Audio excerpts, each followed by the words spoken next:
যথেষ্ট বিতর্ক দেখা দিয়েছে। আমরা উনার বিষয়ে আপনার থেকে জানতে চাই।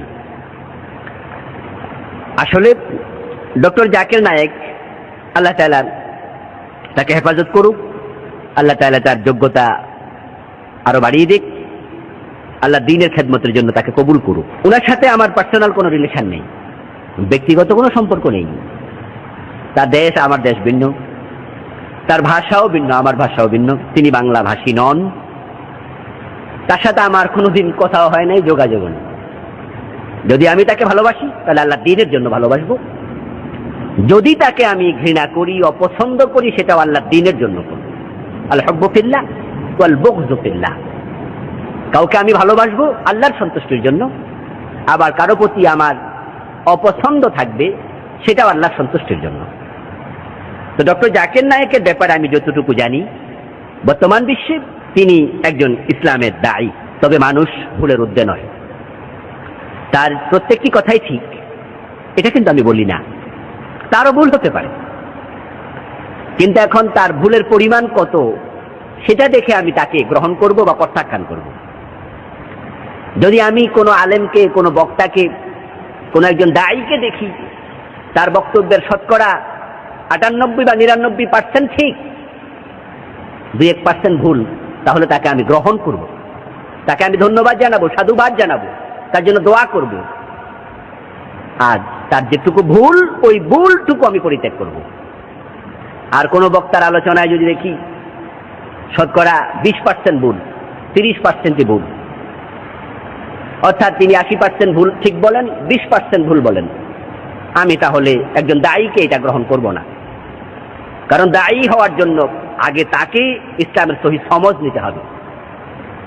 একজন সাধারণ আমলকারী মুসলমানের, যিনি ইসলাম মানেন, প্রচারক নন, ইসলাম অনুসরণকারী, তিনি 20% ভুল করতে পারেন।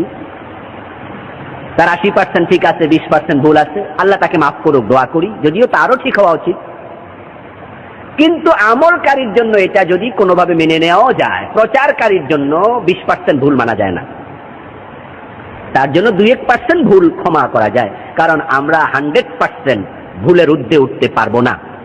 ইমাম আবু হানিফা রাহিমাহুল্লাহ এত বড় আল্লাহর প্রিয় বান্দা, এত বড় আলিম, উনার কি ভুল হয় নাই? ইমাম শাফি রাহিমাহুল্লাহর কি ভুল হয় নাই? কারণ যদি ইমাম আবু হানিফার ভুল নাই হতো, তাহলে ইমাম শাফি মাযহাব উনি আবার নতুন করে মাসালা ইস্তেমবাদ করতে গেলেন কেন? ইমাম আবু হানিফার ইন্তেকাল 150 হিজরিতে, ইমাম শাফির জন্মই হলো 150 হিজরিতে। ইমাম আবু হানিফা রাহিমাহুল্লাহ যদি সব মাসলা 100% সঠিক বলতেন, এটা ইমাম শাফি রাহিমাহুল্লাহর কাছে মনে হতো, তাহলে তো নতুন করে মাযহাব আর হতো না। ভুল হতে পারে। ইমাম আবু হানিফা রাহিমাহুল্লাহর অনেক মাসআলায় উনার দুইজন অত্যন্ত প্রিয় ছাত্র, হযরত আবু ইউসুফ এবং ইমাম মুহাম্মদ রাহিমাহুমাল্লাহ, উনারা দুইজন, এই দুইজন বড় বড় ছাত্র উনাদের উস্তাদের খেলাফ কথা বলেছেন, উল্টা বিপরীত কথা বলেছেন। ইমাম সাহেব বলেছে এটা জায়েজ, উনারা বলেছেন না, এটা জায়েজ নয়, এটা এইভাবে করা দরকার, ইমাম সাহেব বলেছেন, আর উনার ছাত্ররা বলছে না, এটা এইভাবে দরকার নেই। তাহলে বোঝা গেল ভুল হতে পারে। তো জাকির নায়েক, উনারও 2-4টা মাসালা ভুল হতেই পারে। তো যখন স্পষ্ট হয়ে যাবে যে জাকির নায়েক এখানে ভুল বলেছেন, আমরা তার ভুলটাকে প্রত্যাখ্যান করব। কিন্তু 2-1টা ভুল দেখে সরাসরি তার বিরুদ্ধেই কথা বলা শুরু হয়ে যাবে, এটা কি প্রতিহিংসা নয়? আজকে দেখা যাচ্ছে আমাদের দেশে কতিপয় আলেম, আল্লাহ তাদেরকে বুঝ দান করুক, ওনাদের জন্য আমরা দোয়া করি, ওনারা জাকির নায়েকের বিরুদ্ধে নির্লজ্জভাবে কথা বলছেন, আক্রমণাত্মক কথা বলছেন। অথচ আমরা দেখেছি যে জাকির নায়েকের আজকে স্যাটেলাইট চ্যানেলের প্রচারের মাধ্যমে অনেক এমন সমাজের ভিভিআইপি মানুষ, যারা একবারে লিটারেট পারসন, আপনার এতটা উঁচু মানের গবেষক, তাদেরকে আমরা স্বীকৃতি দিই, তাদের এলেম আছে, জ্ঞান আছে, বুঝ আছে, কিন্তু জেনারেল লাইনে সে বুঝটা, তো জেনারেল লাইনে অনেক বড় শিক্ষিত উনি। এখন বেশি বড় শিক্ষিত উনি নিজকে মনে করার কারণে আমরা যারা মসজিদের ইমামতি করছি, মাদ্রাসায় মুহাদ্দিসি করছি, মাহফিলে ওয়াজ নসিহত করছি, উনারা আমাদের ওয়াজ শুনতে আসেন না। কেন আসেন না? উনারা ভাবেন মসজিদের ইমাম সাহেব, মাদ্রাসার মুদাররিস সাহেব, উনি আর কি বলবেন। উনারা আমাদেরকে এই যে আন্ডার এস্টিমেট করা, এটা করার কারণে দেশের বড় বড় শিক্ষিত ইঞ্জিনিয়ার, গবেষক, ডাক্তার, পিএইচডি হোল্ডার, পণ্ডিত, অনেককে আমরা আমাদের ওয়াজগুলো শোনাতে পারছি না, তো দেশটা কিন্তু তারাই পরিচালনা করছে। এই ওয়াজটা জেনারেল মানুষকে শোনানোর চেয়ে তাদেরকে শোনালে বেশি উপকার হতো, তারা মানলে বেশি উপকার হতো। আলহামদুলিল্লাহ আপনারা মানছেন, আপনারা মানার কারণে উপকার হচ্ছে, কিন্তু তারা শুনলে বেশি উপকার হতো। এখন ওরা তো আমাদের ওয়াজ শুনতে আসে না, আমাদেরকে আন্ডার এস্টিমেট করে। মোল্লা মানুষ, মৌলবী মানুষ, ওনারা কি বোঝে? কিন্তু ডক্টর জাকির নায়েক উনিও তাদের মতো জেনারেল লাইনে শিক্ষিত। উনি একজন ডাক্তার, পেশায় একজন ডাক্তার। আপনারা জানেন তিনি ডাক্তারি লাইনে লেখাপড়া করেছেন। উনি ডাক্তারি লাইনে লেখাপড়া করে আবার ইসলাম নিয়ে গবেষণা করে আলহামদুলিল্লাহ যখনই তিনি বক্তব্য দেন, চমৎকার ডকুমেন্টারি বক্তব্য দেন। যখনই কোনো আয়াত বলেন, সাথে সাথে কোন সূরার কত নাম্বার আয়াত, যখন কোন হাদিস বলেন, সাথে সাথে কোন হাদিস গ্রন্থে আছে, ওই গ্রন্থের কত নাম্বার অধ্যায়ে আছে, রেফারেন্স সহ তিনি দেন। তার মেধা, এটা একটা বিস্ময়। আমরা যারা আলেম হয়েছি আলহামদুলিল্লাহ, আমরা কোরআন হাদিস কিছু পড়েছি, কিন্তু আমরা ডকুমেন্টারি কথা বলতে পারি না, যেটা বুখারী শরীফের এত নম্বর হাদিস, এটা কোরআন শরীফের অমুক সূরার এত নম্বর আয়াত, এটা কিন্তু আমরা অভ্যস্ত নই। এটা জাকির নায়েক থেকে আমরা শিখতেছি, যে উনি সাথে সাথে রেফারেন্স দেন। আমি বিস্মিত হই উনার আলোচনা যখন শোনার সুযোগ হয়। হ্যাঁ, কোনো স্যাটেলাইটের মাধ্যমে অথবা কোনো ক্যাসেটে উনার আলোচনা শুনি, তখন অবাক হয়ে যাই যে তিনি শুধুমাত্র কোরআন এবং হাদিসই জানেন না, উনি বেদ পড়েছেন, গীতা পড়েছেন, বাইবেল পড়েছেন, ত্রিপিটক পড়েছেন, উপনিষদ পড়েছেন, মহাভারত পড়েছেন, রামায়ণ পড়েছেন, তাওরাত পড়েছেন, ইনজিল পড়েছেন, হ্যাঁ ওল্ড টেস্টামেন্ট, নিউ টেস্টামেন্ট, যে আজকের আধুনিক যে বাইবেল, তিনি যখন কথা বলেন প্রতিটা থেকে তিনি উদ্ধৃতি দেন। তার উদ্ধৃতিগুলো দেখে এবং তার বলিষ্ঠ বক্তব্য, যৌক্তিক কথাবার্তার কাছে অনেক হিন্দু এবং খ্রিস্টানদের ধর্মগুরুরা পর্যন্ত মাথা হেট করে, মাথা নুইয়ে বসে থাকে। ইসলামের শ্রেষ্ঠত্ব তিনি প্রমাণ করছেন বিজাতিদের কাছে। বিজাতিরা যারা আমাদের ধর্মীয় কালচারের বাহিরে, অমুসলিমরা পর্যন্ত তার কাছে এসে চুপ করে বসে তার বক্তব্য শুনে তারা বলতে বাধ্য হচ্ছে যে আপনি ঠিক বলছেন, ইসলামের শ্রেষ্ঠত্ব তিনি তুলে ধরছেন। এটা কি আপনার কাছে মজা লাগে না? তো আমরা যারা দেশের এলিট পার্সনদেরকে ওয়াজ শোনাতে পারছি না, স্যাটেলাইটের মাধ্যমে ডক্টর জাকির নায়েক তাদের বাসায়, তাদের বাড়িতে ইসলামের দাওয়াত পৌঁছিয়ে দিচ্ছেন। এবং তার যৌক্তিক বক্তব্য, যখন তিনি তুখোড় ইংরেজিতে বক্তব্য দিয়ে থাকেন, তখন ওই যে আমাদের দেশের পণ্ডিতরা, তখন তারা গালে হাত দিয়ে হ্যাঁ বসে বলে, হ্যাঁ তো না, উনারটা শোনা যায়। তাহলে উনি আমাদের একজন আপনার সহযোগী, দ্বীনের প্রচারের একজন সহযোগী, কিন্তু উনার বিরুদ্ধে আজকে ফতুয়াবাজি চলছে। আজকে উনাকে এমন কথাও বলা হচ্ছে উনি নাকি ইহুদিদের দোসর। আস্তাগফিরুল্লাহ, আল্লাহ আমাদের মাফ করুক। ডক্টর জাকির নায়েক তার দাওয়াতের কারণে কাফের মুসলমান হচ্ছে, হিন্দু মুসলমান হচ্ছে, খ্রিস্টান মুসলমান হচ্ছে, ইহুদি মুসলমান হচ্ছে। ইভেন কি কাবা শরীফের সবচেয়ে বড় ইমাম যিনি আব্দুর রহমান আস-সুদাইস হাফাজাহুল্লাহ, যে আব্দুর রহমান আস-সুদাইসের মতো বিশ্ববিখ্যাত আলিম ডক্টর জাকির নায়েকের প্রোগ্রামে হাজির হয়ে যান এবং তাকে উৎসাহ দেন, তাকে দ্বীনের পক্ষে আরো এগিয়ে যাওয়ার জন্য তাকে উনি উৎসাহ যোগাচ্ছেন। আর আমরা উনার বিরুদ্ধে কথা বলছি। আসলে ভাইয়েরা একটু বুঝুন। হ্যাঁ, কেউ কেউ বলে হুজুর উনি শার্ট গায়ে দেন, উনি প্যান্ট পরে, উনি টাই পরে।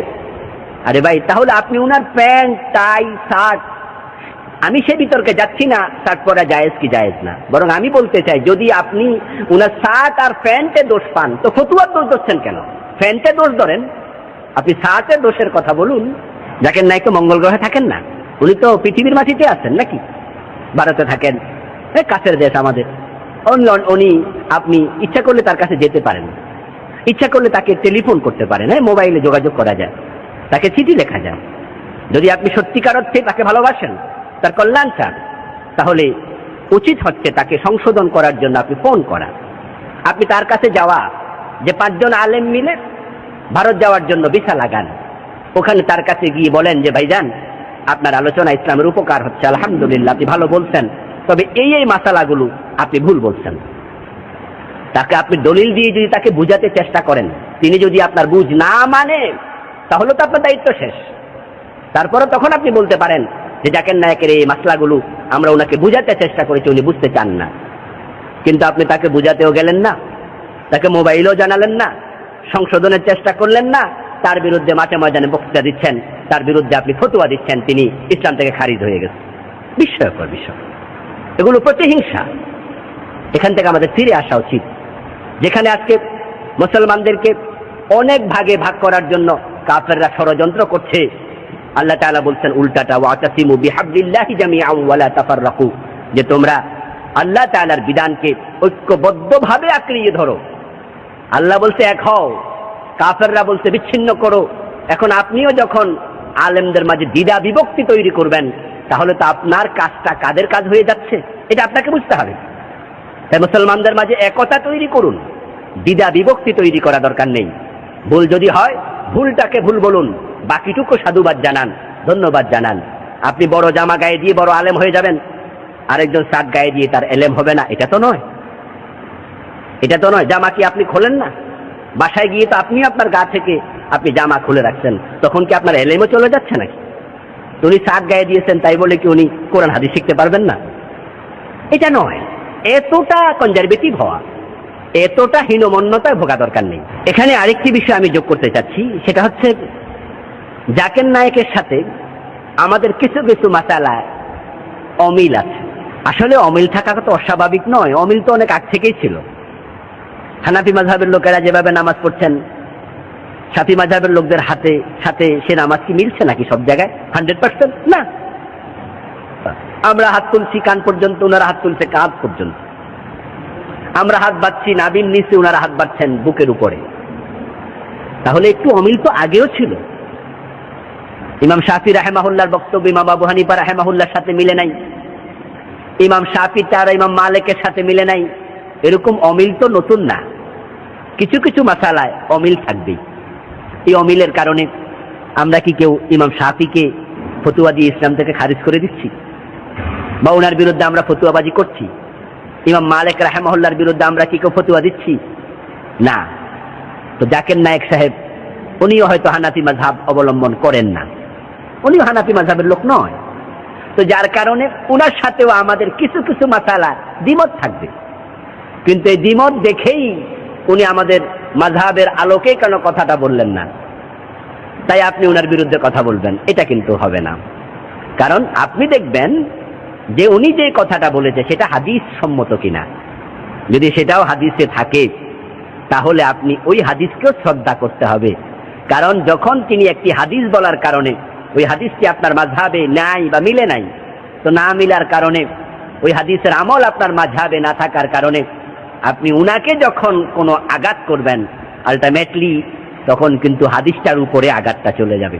এজন্য আপনি দেখবেন যে উনার বক্তব্যটা কোরআন হাদিস সম্মত কিনা। যদি কোরআন হাদিস সম্মত হয় তাহলে আপনি বলুন যে হ্যাঁ এটাও হাদিসে আছে, আমরা যেটা আমল করি এটাও হাদিসে আছে, উনারা ওই হাদিস আমল করছেন, আমরা এই হাদিস আমল করছি। এই উদারতার দৃষ্টিভঙ্গি পোষণ করুন। এজন্য আসুন আমরা একটু উদার হই, আমরা কালোকে কালো বলি, সাদাকে সাদা বলি। আমরা বিতর্ক থেকে ফিরে আসি, সত্যকে আমরা সাধুবাদ জানাই, অসত্যকে আমরা প্রত্যাখ্যান করি। সে মানসিকতা আল্লাহ তাআলা আমাদের দান করুক, আমিন।